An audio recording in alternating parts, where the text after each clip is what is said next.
C friends, we are going to study about the exercise 6.2 differential equation देख रहे थे हम। उसका क्वेश्चन नंबर 1 कम्प्लीटली अब तक पहुंच गया था। 10 क्वेश्चन थे। क्वेश्चन नंबर 2 देख लेते हैं। देखो इसमें क्या है कि form the differential equation of family of line intercept a and b on the coordinate of R respectively. देखो क्या बता रहा है, a and b differential equation find कर लेना है।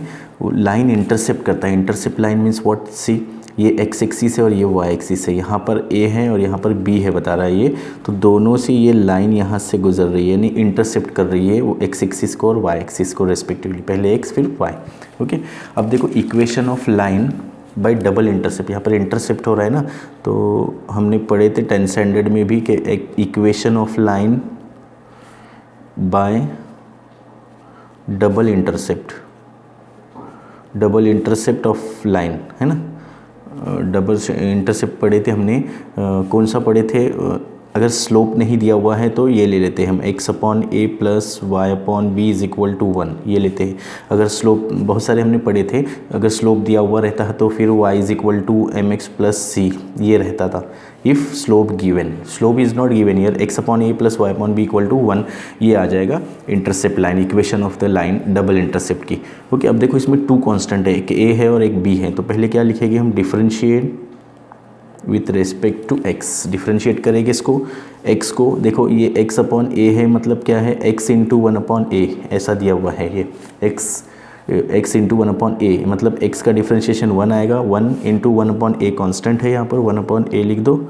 और यहाँ पर भी y का क्या रहेगा, 1 अपॉन बी रहेगा। और y का फिर से डिफरेंशिएट कर दो तो क्या हो जाएगा, d upon d x is equal to 0। Y का differentiation d y by d x हो जाएगा, है ना।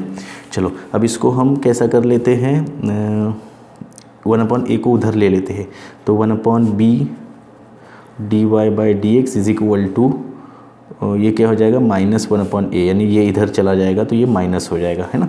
इसको दोनों को सेम रख दिए हमने, देखो सिर्फ इसको इधर ले लिए है।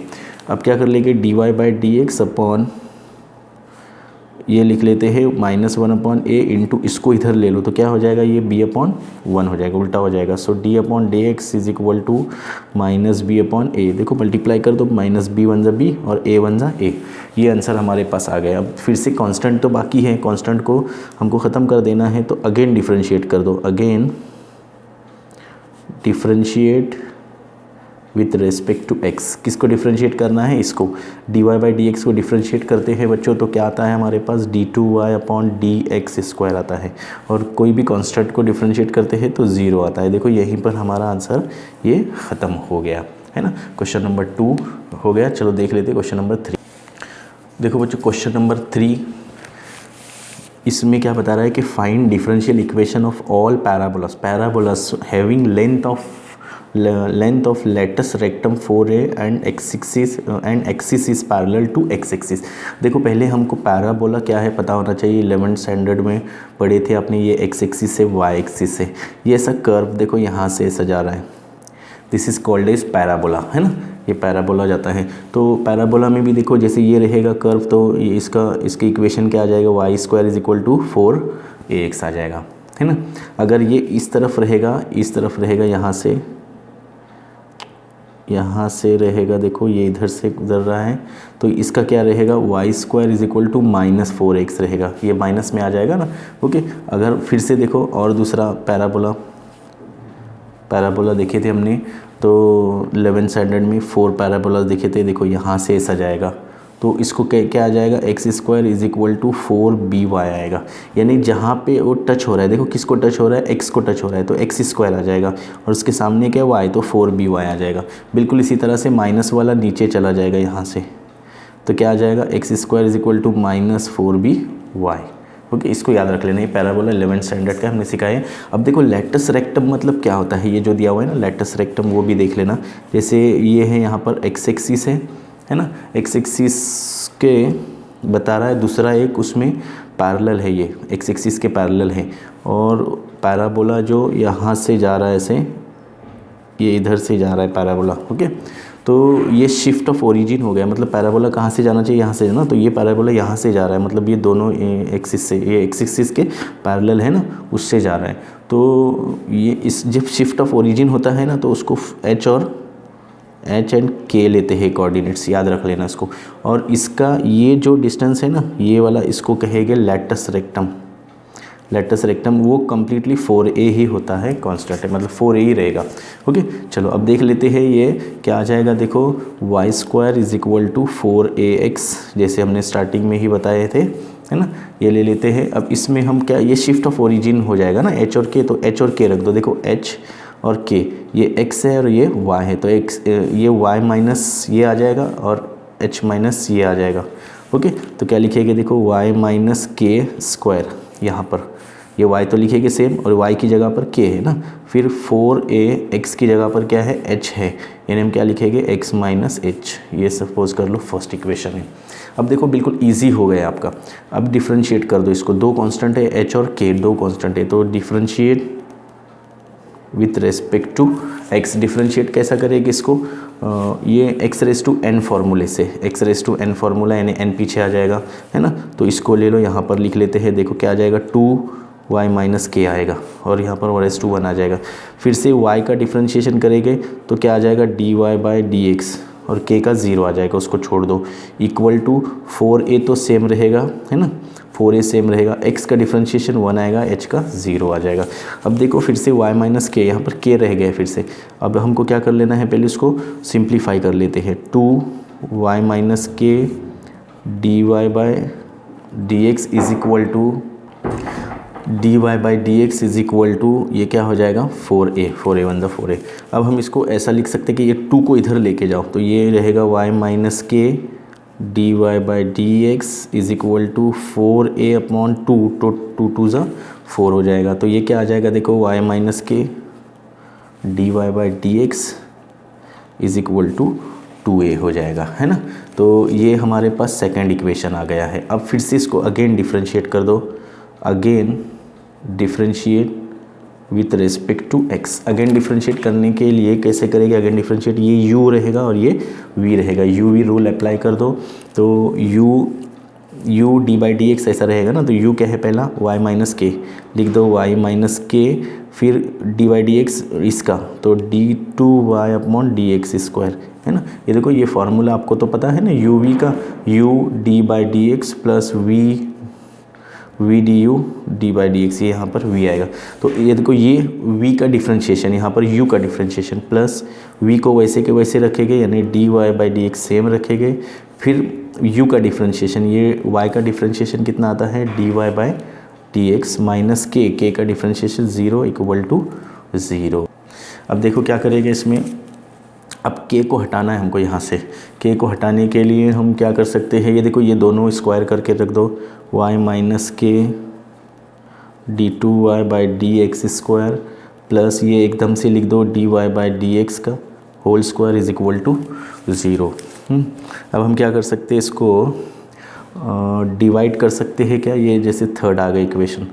अब देखो के अगेन डिफ्रेंशिएट किया, अब कोई चारा नहीं है इसमें, क्या करना क्या, तो हमने बताए थे कि या तो मल्टीप्लाई कर दो, या तो डिवाइड कर दो, या तो वैल्यू पुट कर दो फर्स्ट की 3 में, 3 के 4 में। तो डिवाइड करते हैं, अब डिवाइड बाय डिवाइड इक्वेशन, ये 3 को 2 से डिवाइड करते हैं। देखो ये डिवाइडेड बाई ये y माइनस के खत्म हो जाएगा फिर, है ना, बिल्कुल ईजी हो जाएगा। y माइनस के d2y upon d x square plus dy by d x square, है ना, इज इक्वल टू, क्या करेंगे, ये हमने लिख दिए इसमें।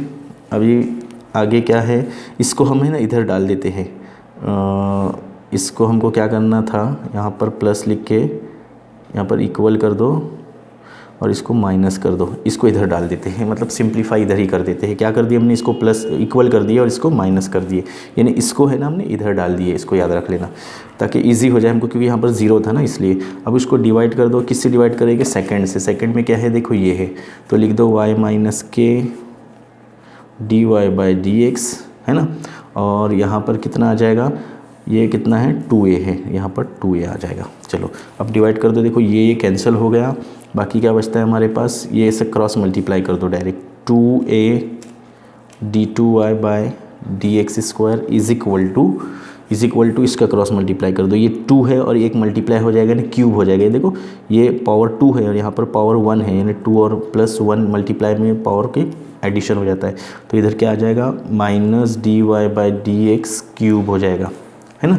अब उसको लास्ट लाइन सिंप्लीफाई करके लिख दो, इक्वल टू 0 आना चाहिए ना। तो 2a d2y/dx स्क्वायर प्लस इसको इधर ले लो तो dy/dx क्यूब इक्वल टू 0। ये रहा फाइनल आंसर। चलो इस वीडियो का लास्ट क्वेश्चन देख लेते। देखो बच्चों फोर्थ क्वेश्चन देख लेते हैं। इसमें क्या है कि find the differential equation of an ellipse whose major axis is twice is minor axis. अब देखो हमने पढ़े थे इसमें 11th स्टैंडर्ड में पढ़े थे एलिप्स के बारे में। एलिप्स क्या रहता है, देखो जैसे ये है ना एक्स एक्सिस और वाई एक्सिस, तो यहाँ पर ये अंडे जैसा शेप ऐसे रहेगा, अंडे की तरह होता है ना, बिल्कुल अंडे की तरह होता है, उसको एलिप्स कहेंगे।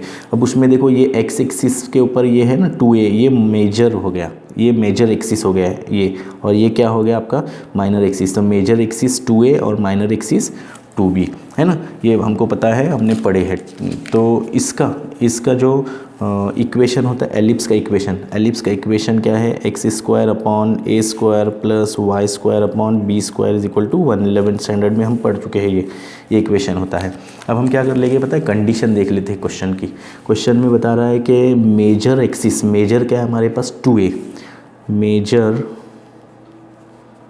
एक्सिस, ये लिख दो condition given, major axis is twice is minor axis के 2 टाइम्स रहेगा, 2 टाइम्स माइनर एक्सिस। ओके, अब इसमें वैल्यूज रख दो, मेजर एक्सिस 2a है और माइनर एक्सिस ये 2b है जो हमने यहाँ पे पढ़े हैं। सो 2 गेट कैंसिल हो जाएगा, a इज इक्वल टू कितना आ जाएगा 2b आ जाएगा, है ना। ये था हमारा फर्स्ट इक्वेशन, सपोज कर लो ये सेकंड इक्वेशन अपने मर्जी से कंसीडर कर सकते हैं जैसा हमने कंसीडर कर दिए। अब देखो फ्रॉम 1 and 2 ये इसकी वैल्यू है ना यहाँ पर रख दो, है ना। चलो तो क्या लिखेंगे फ्रॉम 1 and 2, यानी ये एक्स स्क्वायर अपॉन ये ए स्क्वायर है ना, ए स्क्वायर को निकाल दो, उसके बदले में हमको क्या रखना है 2b। सो लिखेंगे 2b का square plus y square upon b square same लिख दो इक्वल टू 1। क्या कर दिया हमने, सिर्फ ए स्क्वायर को निकाले, ए की वैल्यू यहाँ पर ए इज इक्वल टू 2b थी ना, वो वैल्यू वहाँ पर पुट की है। ओके चलो अब देख लेते हैं इसको क्या करना पड़ेगा। इसका स्क्वायर कर दो तो एक्स स्क्वायर अपॉन 2 का square 4b square plus y square upon b square is equal to 1। देखो बिल्कुल इजी क्वेश्चन है, घबराना नहीं है उसके लिए, है ना। अब हम इसको कैसा कर सकते हैं, इसको है ना ऊपर नीचे 4 से मल्टीप्लाई एंड डिवाइड कर दो, मल्टीप्लाई एंड डिवाइड बाय 4 से ही, क्यों, क्योंकि यहाँ पर 4 से मल्टीप्लाई एंड डिवाइड करेंगे ना तो ये देखो यहाँ पर 4 आएगा, है ना। तो इधर लिख लेते हैं हम x square 4b square plus 4 से मल्टीप्लाई करेंगे तो 4y स्क्वायर और ये 4b square is equal to 1। वो क्यों, क्योंकि दोनों डिनोमिनेटर सेम हो जाएंगे, यानी 1 टाइम हम लिख सकते हैं उसको। कैसा लिखेंगे, देखो ये दोनों का सेम है तो 4b स्क्वायर ये इज इक्वल टू 1 तो है, और ये दोनों का एडिशन कर दो x square plus 4y square, है ना। अब हम इसको क्रॉस मल्टीप्लाई कर दो तो ये क्या हो जाएगा, x square plus 4y square is equal to 4b square. अब हम इसको डिफ्रेंशिएट कर लेते हैं। क्या कर लेते हैं, अभी देखो डिफ्रेंशिएट कर लेना है, differentiate with respect to x। अब हमारे पास a था वो निकल गया, है ना, a को रिप्लेस कर दिया, अब सिर्फ b बाकी है ना, इसको डिफ्रेंशिएट कर देते।